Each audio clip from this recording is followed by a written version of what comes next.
Magandang hapon. Ito, Tagalog naman. Mag-update tayo. Pakita natin ang kalagayan ng mga manok. Nagpakain tayo alas 4 ng hapon, alas 4:20 hapon.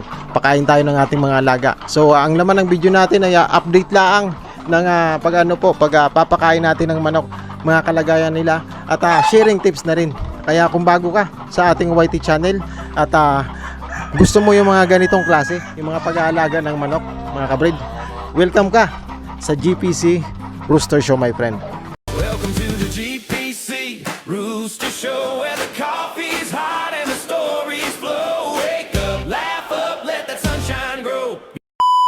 Ito, update tayo sa hapon. Konting sharing tayo sa pakain natin, sa pamamaraan natin ng pagpapakain ng manok pagdating sa umaga at sa hapon, mga kabrid. So, pakita ko rin ang mga alaga natin. Ayan, no. Ang bilis ng panahon, mga kabrid. Ang bilis ng panahon ng paglaki ng mga manok pag busy ka sa pag-aalaga, mga kabrid, pag medyo focus ka sa pag-aalaga. Ayan siya, oh. Ano lang yan, pa 6 months old na kabrid. Isa siyang red kelso. Pulang linaw. Kung sa Tagalog tawagin nila pulang linaw kasi ano siya, pula siya na na puti ang paa, mga kabrid. Ayan siya, oh. So malapit na rin yung lumaki, mga kabrid. Malapit na yung maging ganito. So kagaya nito, kabrid, ano na to, 16 months old, kabrid. Inayos na natin ang palong niyan, and then ayan, dito siya sa dulo, kabrid, kasi napakaingay po niya, napakaingay pong manok, mga kabrid. Kaya pinadahan-dahan nating baguhin yon sa paglipat-lipat natin ng kanilang lugar, mga kabrid. Minsan kasi yung behavior nila nakabase din sa lugar nila, kabrid, kung saan siya nakapwesto, kung anong teritoryo ang hinahawakan niya. Kasi ang mga manok, mga kabrid, mga territorial po yan, mga territorial. So kita nyo, ayan, sinasama ko na sa paggawa ng video or content ang pagmamasid or pagmo-monitoring. Kasi pag nagpakain po tayo ng ating mga alagang manok, kailangan din natin tingnan yung mga yan. So tinitingnan natin, kasi sa akin 5 minutes kabrid, tsaka 7 minutes, ganun lang kahaba dapat ang kain ng manok natin. Pag lumagpas po yun doon, pag tingin mo may tira, ang ibig pong sabihin yan, namimili na po ang ating manok sa pagkain.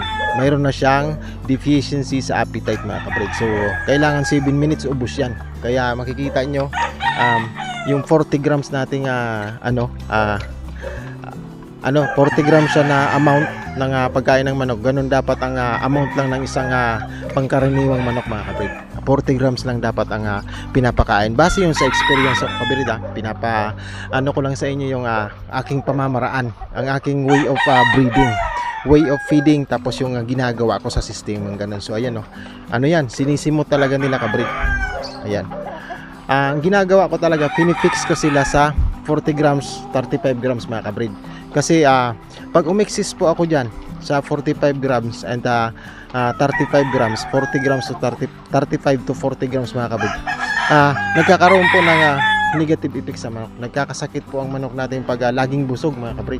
Kailangan sa kanila sakto lang. Kailangan sa kanila may disiplina sa pagkain, mga kabrid. So itong mga manok na to, mga kabrid, mga game birds ito. Kumbaga yung makikita nyo to sa mga expo sa mga exhibition, mga kabrid. So ganito lang, pagkatapos nito titingnan ko, pag may nakita po ako sa mga pakainan nila, may mga nakita akong tirang, kabrid, at imano, dapat alisin natin yan, kabrid. Alisin natin yan. Huwag kang magpapakain ng lagayan ng pakainan ng manok na may tira. Kailangan alisin mo talaga yon. Sira na yon, kabrid, sira na yon. Ang pagkain pa naman natin is with feeding, kabrid. With feeding ang piniferment natin ang pagkain o binababad natin sa tubig. Yun ang pagkain natin para yung distribution or purity ng pagkain, halong-halo talaga siya. So 15 minutes natin ginagawa, 10 to 15 minutes ang pag-ferment ng mixture of feeds natin, tapos saka natin sila siniserve. Tapos may takalan tayong nag-a-amount ng 40 to 35 grams, mga kabrid. Yun ang pinapantakal natin. Napakahalaga po na mayroon kang pangtakal sa ang manok, mga kabrid. Pag mahal na mahal mo ang manok talaga, wala kang disiplina, bigay todo ka sa manok, yun ang madalas nagkakasakit, mga kabrid. Dahil ang manok hindi naman magkokontrol yan. Ang gusto niyan laging busog. Pero pag busog siya, mahina yung niya, pangatawan. Lalo na sa hapon, mga kabrid, kailangan 35 grams lang dyan. Kasi sa hapon, mga kabrid, mahina yung paggalaw ng manok. Sa gabi, pag mahina ang paggalaw ng manok, mga kabrid, hindi sila nakakababa kasi gabi, hindi sila nakakahig-kahig gabi, hindi sila nakakalaro. Mahina ang metabolismo ng manok pag pag gabi. Kaya ang ginagawa ko po, kunti lang, 35 lang siya. Pag nakita kong kinaumagahan ganon, 40 grams mga kabrid. Tapos ang feeding ko, ito yung pamamaraan ko ang feeding ko is pag Sunday, yung second meal, yung hapon, hindi ko sila pinapakain, pinapasting ko sila. Lalo na pag napapansin ko sa mga manok ko na yung katawan nila, pag piniphysical checking ko sila, maano na to, mabigat ang katawan nito. Ano pa naman ako, sa pagkain ng manok, mas atintibo ako sa moisture. Kailangan kontrolado ko talaga yung tubig ng pangangatawan ng manok.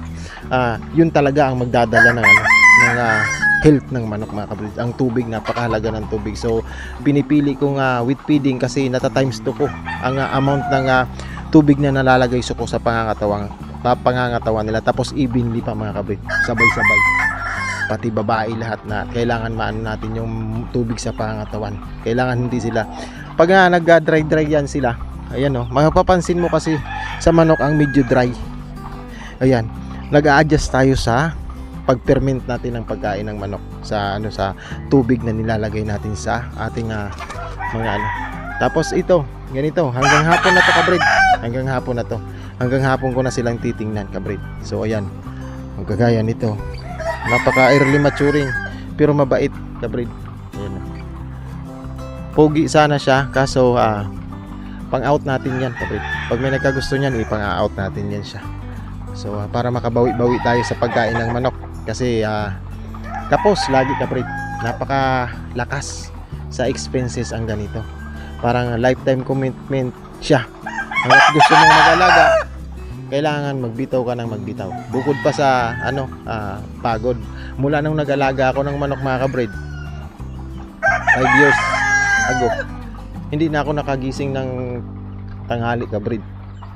Kahit pag hindi ako makatulog ng gabi, inaantay ko na lang na makapakain ako bago ako makatulog kasi alas 7, 6:30 to 7 ako nagpapakain. Pag naman 8, depende sa sa monitoring kabrid. Lagi akong nag-a-adjust ng everything ng pag-aalaga, depende sa monitoring ko sa kanila. Nagbabago ang kanilang nagre-respond yan sa mga processes natin. So the more na nagre-respond sila, the more tayo dapat na nag-i-improve sa pag-aalaga mga kabrid.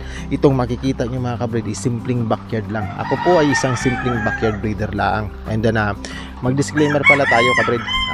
Disclaimer, there were no animals that were harmed during the making of this video. This video is for viewing, breeding, making my roosters healthy, everyday update. And I was just trying to share my knowledge and experience on how I raise my roosters and my small backyard. So salamat, maraming thank you sa mga patuloy na sumasabay. Bumabago-bago ako ng sistema, yung bang tipong kahit mahirap mag-English, nag-i-English tayo sa mga video kasi tinitingnan natin yung natin, yung baka tinatapon tayo sa ibang. Biruin mo naman yung pag tinapon ka sa bansang ganito, malalaking bansa, malaki-laki din sana ang magiging natin, views mga kabrid. Kaya nagpipilit akong mag-English.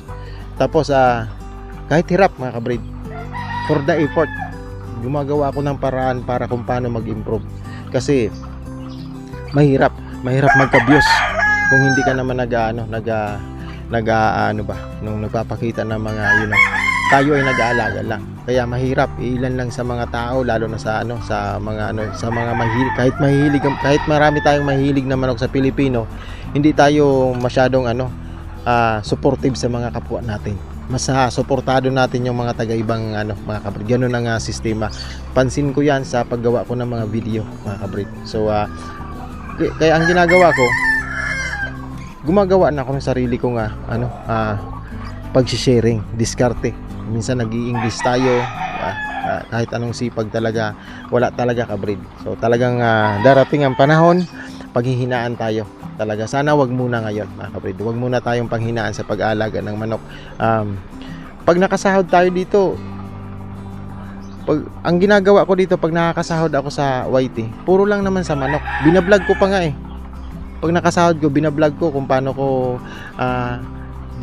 paano ko nilulustay or ginagastos yung sahod sa YT. Pinapakita ko kung ano-anong binibinili ko na para sa manok. Kasi ang YT ko mga kabreeds, all about manok. So doon ko talang binabalik sa kanila. Doon ko binabalik. Laking bagay kasi, laking discount sana kung sumasahod tayo sa YouTube. Kung sumasahod tayo sa YouTube dito sa pag-aalaga natin sa manok, may matutulungan natin ang pag-aalaga. Mas matutulungan natin silang maging mas malusog mga kapatid. Hindi natin sila natitipid. Kagaya ngayon kapatid, tipid tayo. So off tayo sa mga idea about sa sa mga multivitamins. Nag-aano tayo sa mga multivitamins. Pero pinipilit natin huwag mabitin sila sa pagkain mga kapatid. Kasi meron naman tayong mga organic na pamamaraan. Meron tayong mga malunggay doon, paunti-unti lang, oregano. Ayan, ang hinahalo natin kasi kabrid, 5 kilo kabrid, araw-araw. So mabigat siya in the sense na ako lang mag-isa. Mostly hindi talaga kaya. Talagang kailangan pigil nga tayo kabrid. Pigil tayo sa pag-bibreed. Gusto natin mag-breed. Yun naman ang gusto ko. Mag-breed, mag-share, mag-share. Pag Kaso wala. Ilang buwan na. So siguro hindi na tayo makakapag-breed kasi wala tayong income. Tapos nawalan pa tayo ng YT. Okay? Wala na. Talagang nakadepende yung channel natin sa YT mismo. Parang ang manok natin nakadepende rin sa YT. Parang kaya pag nawala tayo sa YT, wala na tong mga manok. It's either natin to, wala na, hindi na tayo pero sana wag naman, sana makabalik tayo sa sa sistema. So ganito lang mga kabrid, hapon na, ayun alas 4. Ayan, mamaya monitoring na naman, tapos gabi monitoring na naman, tapos tingin-tingin, checking, ililipat ko nga yun kasi mukhang hindi na siya maingay, ililipat ko naman, papalitan ko na naman siya ng maingay na naman na manok para paano naman siya, madisiplina naman siya, magiba na pa. Sabi ko nga sa inyo, pag nag-iba yung niya, yung sitwasyon niya or nag-iba yung diskarte niya, nag-iba yung lugar niya, may tendency mga kabrid, mostly nag-iiba din yung behavior niya. Iba-iba naman siya, depende sa nakapaligid sa kanya kabrid. So pag mabait na, switch naman. Pag mabait naman si ganito, switch naman. Kung sino naman ang medyo hindi mabait, dito naman natin nilalagay. Parang ito yung natin para matuto sila mga kabrid. So maraming salamat sa mga patuloy na sumasabay dyan. Yung munting kung napadaan ka sa video na to mga kabrid, maraming salamat. Mag-like ka lang dyan kabrid, and then mag-comment ka kung may mga idea kang mas maigi-igi sa pag-aalaga ng manok. Yung tipong matutulungan mo ako kahit kunting pag-like lang dyan. So hanggang dito na lang ang munti nating paglalatahala. And then God bless po sa inyo mga kabrid. God bless po. Live and breathe with peace in your eyes. GP's easy for the rest of their lives.